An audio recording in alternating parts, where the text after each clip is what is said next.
Hello YouTube, this is Alston with another Project 24 update. In this update I want to talk about a few things. I want to talk about my progress for the Warrior Challenge. I want to talk about those crutches that are somewhere right there. And I want to talk about, most importantly, what a number of students are having problems with in Project 24. So, first things first, the crutches right there. Um, my knee exploded. I was playing basketball in a Sunday men's league, and my knee has exploded. Let's see if I can show you the knee.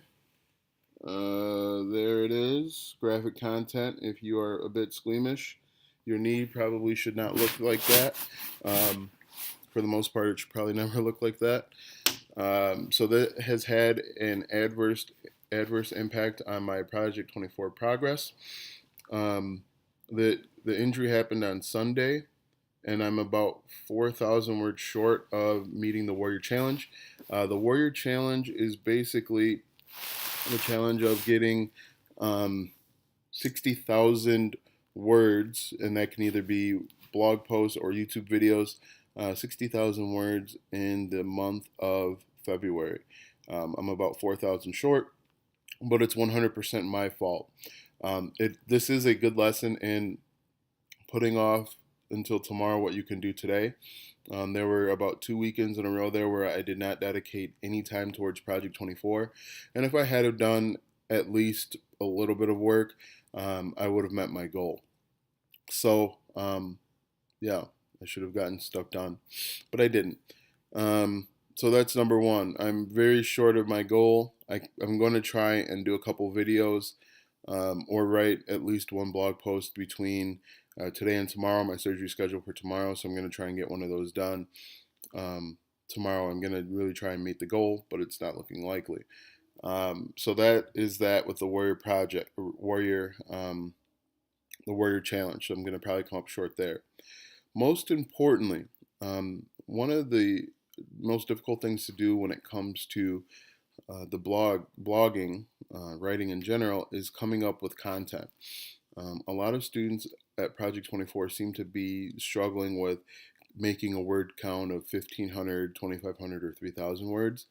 And that's one of the questions that frequently come up. And so whenever that does come up, I always answer with who, what, when, where, why, how. That's my answer. It's usually short. Um, but really, to be honest with you, that's how you should be. That's an easy way to answer a number of questions: who, what, when, where, why, how. And so, whenever the process that I follow is I've got my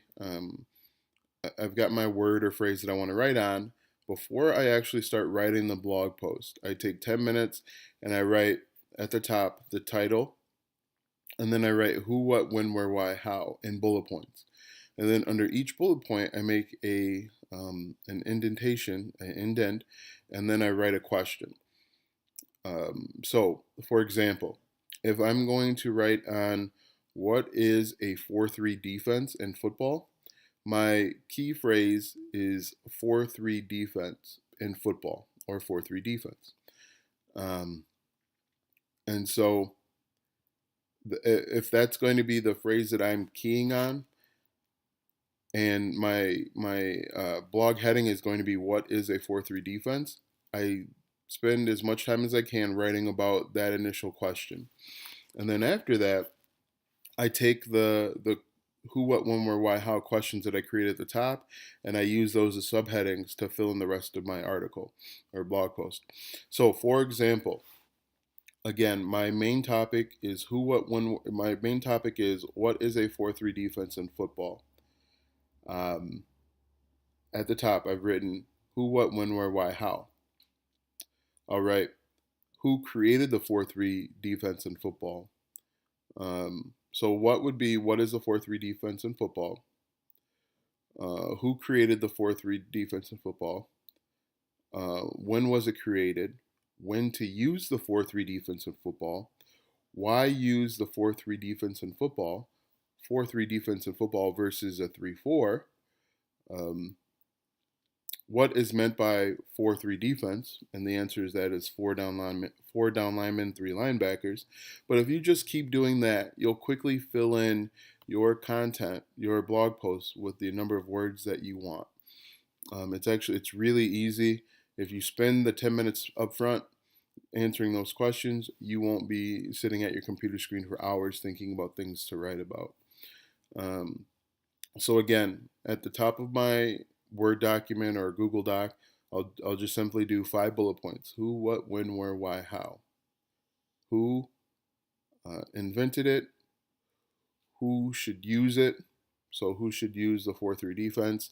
The answer to that would be if you got fast linebackers or whatever.